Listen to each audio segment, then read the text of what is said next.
Good evening, ladies and gentlemen, fellow workers in government, and our friends of the press.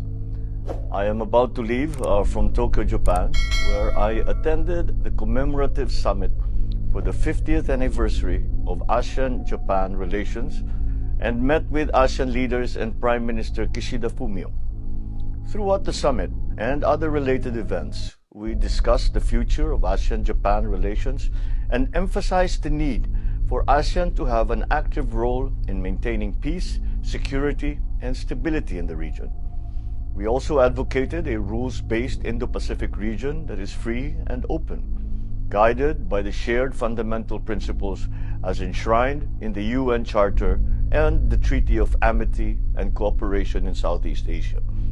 We highlighted the need to promote respect for sovereignty and territorial integrity, settlement of differences or disputes by peaceful means, and renunciation of the threat or use of force. I called attention to the worsening plight of the people of Myanmar and urged the proactive engagement of all stakeholders so as to alleviate the situation through the 5-point consensus, the United Nations mechanisms, as well as the AHA Center. The summit highlighted Japan's commitment to promoting friendship and camaraderie amongst the peoples of ASEAN and Japan through various initiatives, including the Japan East Asia Network of Exchange for Students and Youth, or Genesis program. This has been supported by the Philippines since 2007. Japan's people-to-people programs create not only long-term relationships, but also build trust, which is the basis of ASEAN-Japan cooperation across all sectors. We also discussed how Japan's role in ASEAN and individual states' economies have progressed over the past 5 decades, particularly in our shared commitment towards peace and security, trade and investment, food security, climate action, energy security, supply chain resilience, infrastructure development, and connectivity. As permanent country coordinator for ASEAN-Japan economic relations, I assured ASEAN and Japan that the Philippines will continue to shepherd ASEAN initiatives and projects, not only to co-create a region of economic prosperity, but also an inclusive society that is ready for the future. I also delivered the keynote speech during the Creative and Sustainable Economy Through Innovation event organized by our DTI, and this showcased collaborative projects of Filipino fashion designers and Japanese textile manufacturers.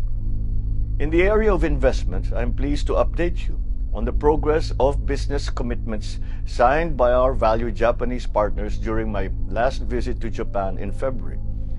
Japanese investors directly reported over 169.7 billion pesos of capital funneled into the Philippine economy. From these commitments, more than 9,700 new jobs have been generated to date. 9 new letters of intent and MOUs were signed during this visit, valued at 14.5 billion pesos in investments and over 15,750 additional jobs for our workers.